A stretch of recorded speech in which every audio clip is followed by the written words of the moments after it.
bedside when he died, it's just mind-boggling. 22 different meds prescribed by at least 4 different doctors from 4 different pharmacies. And a lot of these prescriptions didn't even have the patient's name or the doctor's name on the label. The labels were just blank.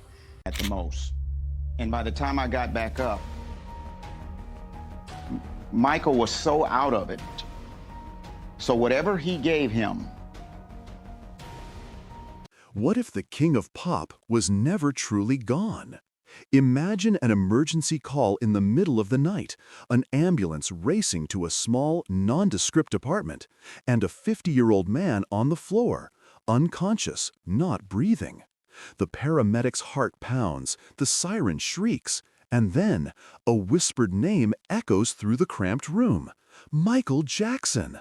This surreal moment, captured on video, is just the beginning of a series of bizarre clues that suggest the world's most beloved pop icon might still be alive. In this video, we'll take you through 10 jaw-dropping moments, ranging from mysterious sightings to inexplicable medical footage, where evidence piles up, challenging everything we thought we knew about Micheal Jackson's final days. Strap in, hit that subscribe button, and get ready to question every rumor and piece of proof that has been passed down as the definitive story of the king's demise. The evidence is right here. Are you ready to see why some people believe he's still walking among us? When the sirens wailed, a frantic voice crackled over the radio. "Emergency! I need an ambulance, fast! There's a man here who isn't breathing." The dispatcher's fingers hovered over the keyboard, then pressed the emergency line. "Sir, what's the situation?" The caller answered in a voice that trembled with urgency. "We've got a 50-year-old man, not breathing, unconscious. I need help immediately." As the call went through, the screen flickered to life, showing a modest room filled with medical equipment and a lone figure slumped on a bed. The scene looked ordinary enough to be a private recovery room, but it was far from ordinary. A paramedic stepped into the dimly lit room, his breathing heavy with anticipation. "What's his name?" he asked the doctor who had just arrived, a man who, at that moment, seemed entirely unprepared for what he was about to reveal. "Micheal Jackson," the doctor whispered, the name falling like a dropped coin. The paramedic stared at the man who was the subject of every conversation, the pop icon, and felt the chill of a new reality settle into his bones. The man who was the subject of every conversation, the pop icon, and felt the chill of a new reality settle into his bones. No one had anticipated that Micheal Jackson would be lying in a hospital bed, a silent testament to the final hours of a man who had never truly faced death. The paramedic remembered a key lesson from the first time he answered an emergency call: a 50-year-old male with a cardiac arrest. If they got there in time, they could save a life. In this case, the patient was not in the bright, bustling corridor of a busy ER. Instead, he lay in a private, almost domestic setting. The paramedic realized that something was off. He pulled at his jacket, his hand brushing the outline of a propofol vial hidden in the corner, a drug used only in surgical settings to induce anesthesia. "What is this?" he whispered. The question hung heavy in the air, an unanswered riddle that would unfold in the days that followed. Later that afternoon, as the paramedic stepped out onto the street, the world seemed to pause. The usual flow of traffic was disrupted by a wall of cameras, journalists shouting questions into microphones, fans waving signs.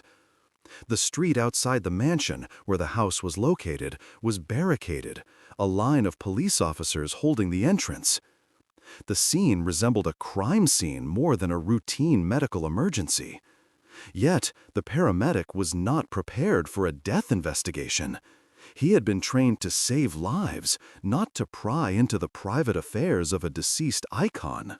The first thing that struck him was the presence of a body of evidence, a collection of papers and instruments that had been left behind in haste. There were syringes, empty vials, needles, and a small bag that the house's security staff said was a personal medical kit that Mr. Jackson had carried whenever he visited the hospital. But the bag was missing. A missing bag hinted at a possible cover-up, a small slip that would later become a crucial piece in a growing puzzle.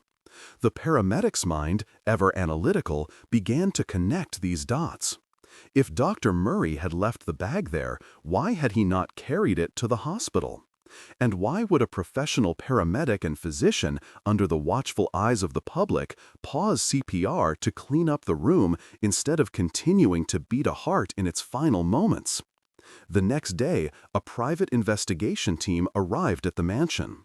The team was composed of detectives and forensic specialists, people who had witnessed how headlines could be shaped and how the public's perception could sway the direction of an investigation.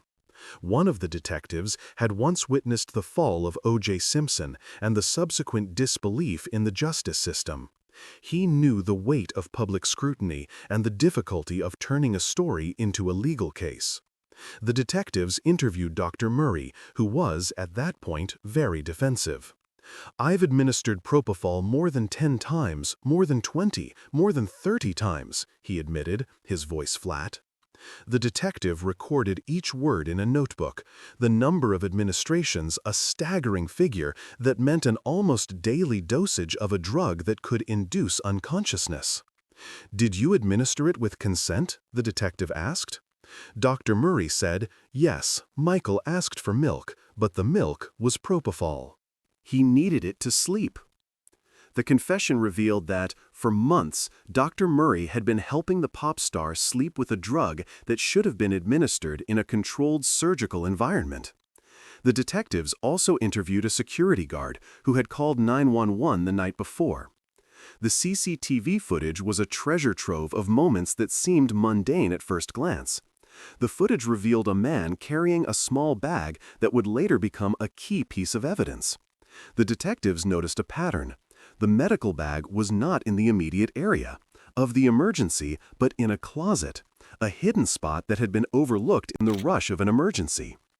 The detective's voice echoed with the weight of what it meant to be part of a department that had once failed O.J. Simpson's case and had watched Marilyn Monroe's case unfold in the courts, both stories of public fascination and legal confusion.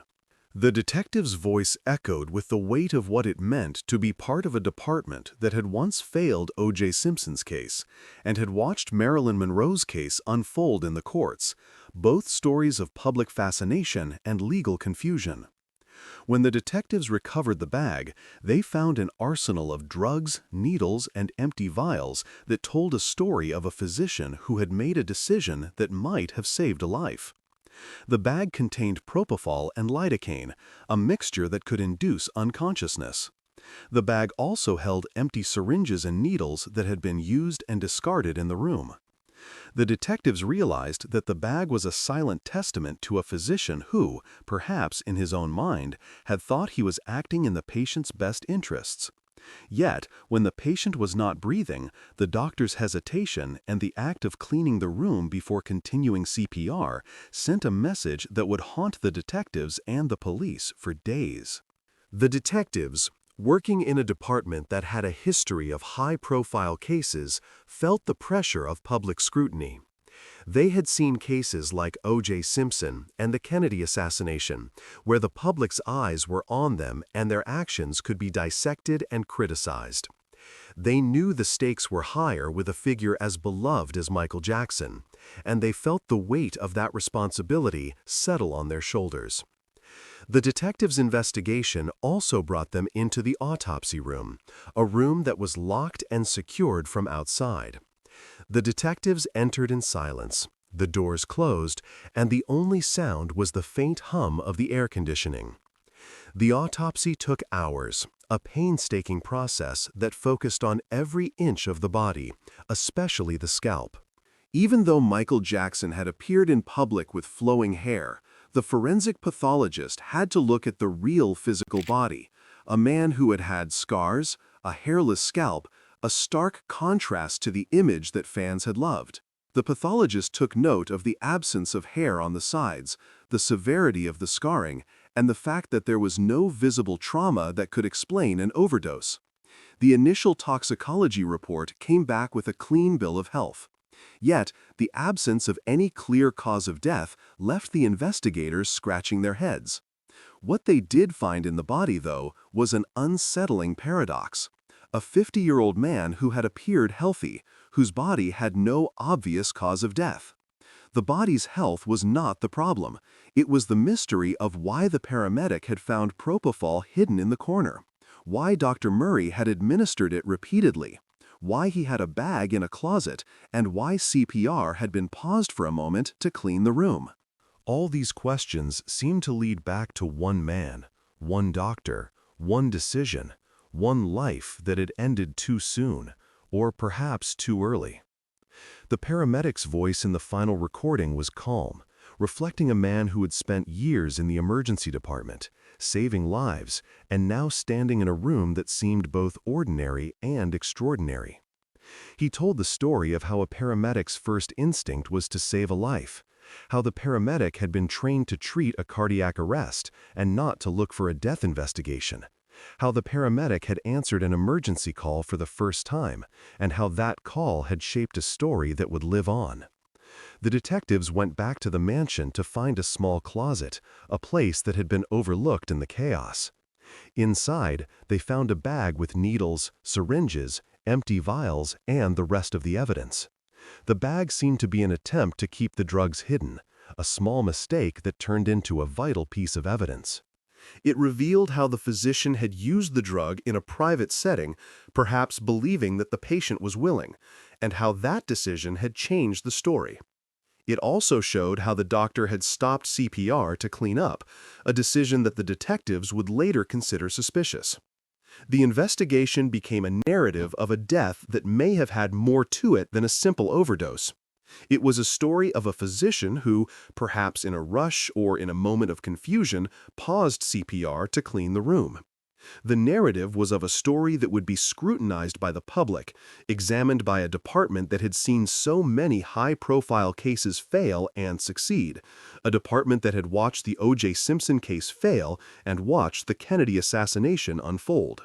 The narrative was of a story that would be scrutinized by the public, examined by a department that had seen so many high-profile cases fail and succeed, a department that had watched the O.J. Simpson case fail and watched the Kennedy assassination unfold. In the end, the detectives would compile the evidence, file the reports, and send the blood samples to the toxicology lab. They would look for the presence of drugs, the possible overdose, and the circumstances that could explain why the paramedic had found a propofol vial hidden in a private room. The story was one of a man who was never supposed to die, a story that would stay with everyone who heard it, whether they believed it or not. The verdict came down after weeks of testimony and heart-wrenching detail. In the courtroom, the jury found Conrad Robert Murray guilty of involuntary manslaughter, a charge that felt, in many eyes, too mild for a man who had left a dying superstar with no breathing apparatus or monitoring. Yet the evidence, timelines, toxicology, phone records, painted a picture of negligence so blatant that it demanded the most stringent consequence. The judge's words echoed through the halls of justice. "We do not charge people. We investigate the case and we present the evidence." The DA's office had chosen a lesser charge, perhaps to avoid a high-profile failure reminiscent of past scandals. An election year, a crowded court, the weight of public scrutiny. Every factor weighed against a full second-degree murder prosecution. The aftermath for Dr. Murray was stark. He would never hold a medical license again in any state, a fate that, for the first time in his career, would prevent him from seeing patients, from performing a simple checkup. The personal toll was immeasurable. In the years that followed, the weight of that judgment sat with him, a reminder that some crimes do not forgive. Meanwhile, the world watched as the curtain fell on the Jackson saga. The headlines were filled with the Michael's last breath narrative. But beneath the surface, many details remained obscured. The coroner's office, tasked with delivering final answers, had long faced criticism for its handling of the case. This trial marked, for some, the first time a name in that category was given a definitive verdict. It was a bittersweet closure for those who had watched the investigation unfold. The story of Michael's last days unfolded in a frantic cascade of events. Dr. Murray's phone records revealed that, during the critical 20 to 25-minute window after Michael's 911 call, he was engaged in calls and emails, oblivious to the fact that his patient was no longer breathing. His phone's muffled voice, a ghostly echo in the empty room, was the only sign of his presence. The timeline indicates that he began to clean up the scene he had created, a sterile attempt at covering medical negligence, only after the danger was unmistakable. The legal strategy was further complicated by the plea. Dr. Murray, with his attorneys, entered a plea of not guilty, insisting that he had done nothing wrong. His statements, "I am an innocent man," reflected an unshaken confidence in his own narrative. Yet the evidence was irrefutable. The mixture of midazolam, lorazepam, and propofol, the absence of any monitoring equipment, and the failure to administer effective CPR. The courtroom became a stage where the tragedy of a celebrity's death was played out for all to see. The jury's decision, Conrad Robert Murray, guilty of involuntary manslaughter, was a stark reminder that the legal system is designed to balance justice with pragmatism. The question of whether it should have been second-degree murder lingered, but the court accepted the involuntary manslaughter verdict as a product of the evidence presented. The denial of a medical license in any state seemed inevitable. The investigation revealed patterns of sloppy behavior, mismanagement, and a willingness to exploit the power of celebrity. Dr. Murray's financial entanglements, paying $1 million for a Las Vegas home with a mortgage that required $10,000 a month, suddenly seemed less like a personal detail and more like a symptom of a larger narrative of irresponsibility. Months after the trial, the world returned to its ordinary rhythms, but the memory of the case stayed. A routine commute became a ghostly encounter, a green Mercedes gliding past, a fleeting glance that revealed a familiar face. For a brief moment, the driver could recognize Dr. Murray, but by the time the cars diverged, the realization had faded. The question lingered. Had he started practicing again? Do we give someone a second chance after such a crime? The silence of that moment suggested that the answer was, at least for now, unknown. In the same breath, the narrative of Michael's death remains tangled with the mystery of his supposed posthumous sightings. The video claims that, in various photographs and videos from the 90s onward, the King of Pop never truly left the stage. Yet the evidence, though compelling to some, remains a mosaic of circumstantial details.